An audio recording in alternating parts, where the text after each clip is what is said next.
Dear students, welcome to module 6, part 3 of sales management. In this, we are going to further discuss about biometrics. Uh, this is very widely used nowadays in corporates and educational institutions also to make secure that a personal identification of an individual. This term is derived from Greek. Bio means a life and metric means a degree. It's a degree of a life where this type of this type of biometric technique which is used in identifying unique physical or maybe behavioral traits of a person in order to make it more authentic. The features will be major like face recognition, fingerprints recognition, hand geometry, iris, dental, voice, etc. will be used in identifying the person using this biometrics. So this authentication of biometrics with increasing use into areas like, as I told you, banking, retailing, in defense, manufacturing, health industry, etc. So this technology will be providing very high secure identification of a person and also personal verification in certain situations. Biometric technologies are used, and also attempt to provide a very good solution for challenging security problems when it comes to in-person or a personal identification. Uh, this biometric majorly focuses on the behavior characteristics of a person or physical, characteristics of person in determining individual identity. So there are certain techniques used into biometrics, as I told you, recognizing the face.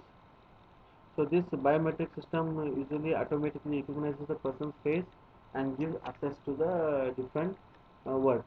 Then we have hand geometric. This is something like captures the physical characteristics of the user's hand as well as the fingers. We have eye recognition where scanning of retina will happen, okay, and iris in the eye are scanned, and then the personal identification is confirmed. Also, we are going to use voice biometric by the voice of a person. Okay, the devices will be identifying who exactly the person is, which is previously stored. Okay, on that basis, the access will be provided. The signature verification is the one which will be using certain device inside, and he has to sign on the place where it's specified, and the signature when he's doing it, the speed of it, the acceleration rate, or maybe the stroke length, the pressure, how much he's putting on making a signature on that particular device will be saying that who exactly the person is. Also, we have a typing methodology using of keyboard of different person will be a different one. So we have in the last like a key stroke type of technique into biometrics where his typing speed, okay, and how he types on that basis, he is going to be allowed for using or accessing certain information. So what are some legal or regulatory environments, okay, when it comes to the internet, because cyber crime is becoming very popular nowadays. It's a very significant problem for any organization, or it may be for the customer. There are some of the threats like viruses using like the trojan, pushing data, pushing, or maybe data going to be theft, identification theft, okay, the fraud which you by use of by using credit cards and paywalls. These e-commerce websites which are operating into India, they have to go with certain laws which are like Information Technology Act 2000, IT Act, what we say IT Act 2000. Now, as per this act, though these e-commerce websites which are operating into India, okay, are India are internet intermediaries, and they are acquired to comply with whatever cyber law has been provided to them. In As I said, thus in 2000, the Republic Act number 8729, also known as the Electronic Commerce Act or E-Commerce Act, was enacted.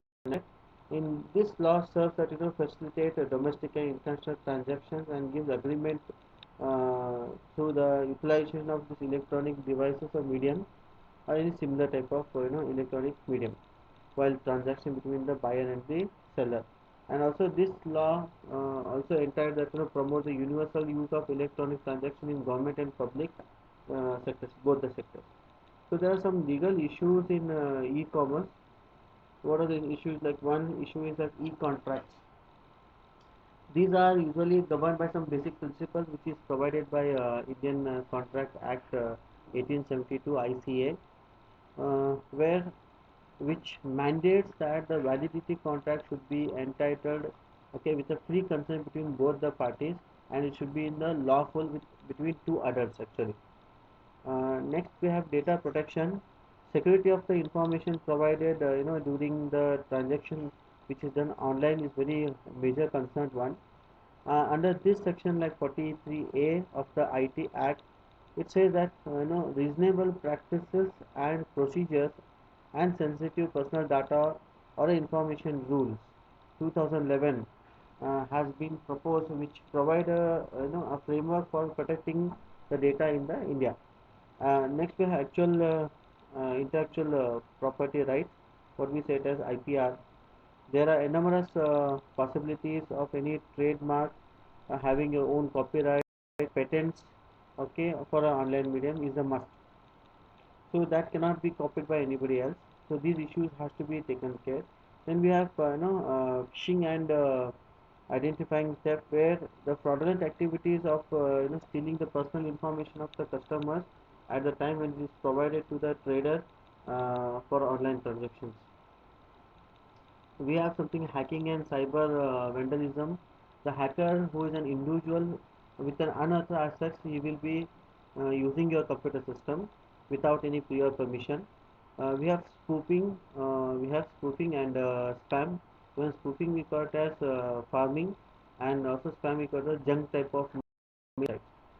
So even hacker will be attempting himself, okay, hiding himself, and often he spooks, or we say it as misrepresentation of themselves, and using certain fake emails addresses, okay, or in sometimes unidentical or similar type of website which are copied from the major one.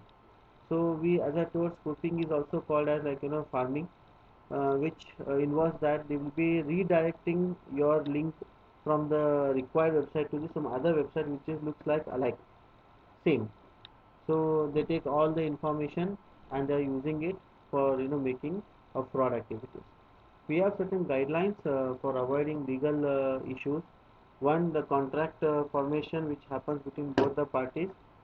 Okay, we have to ensure that the terms and conditions has to be incorporated at time of contract, which is included, agreed by both of them, the buyer and the seller. Also customer contracts regulation 2013, which talks about the information cancellation and additional charges. A person should be ensured that he should comply with the legislation which will be covering contracts made between the customer online, or sometime any form of that preference, or sorry, premises. We have some data protection act. You must, as per the law, that whatever data has been furnished to the trader, that has to be protected, okay, processed properly, protected, and controlled.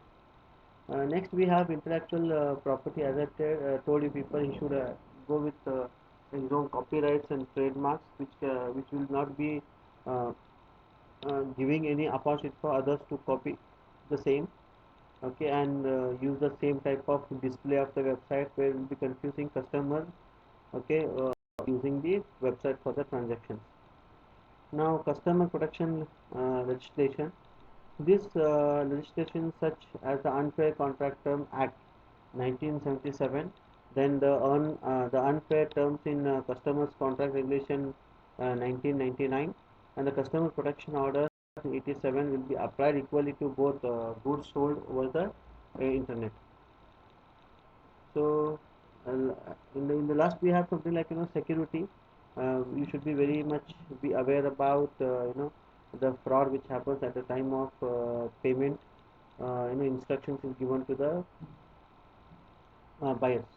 So we have and restricted goods, where some goods which are legal in some jurisdiction, they may not be legal in some other jurisdiction will be prohibited. See to it, and then you have to tell them that this region will not be allowed to buy certain products or cannot be dispatched to that region due to government laws and legislations. This has to be told by the trader to the customers at the time of transaction. Specific regulations, now certain specific industry, entirely industry may be regulated sometime, particularly when it comes to those sites which are aimed at children and protecting their interest of the parents.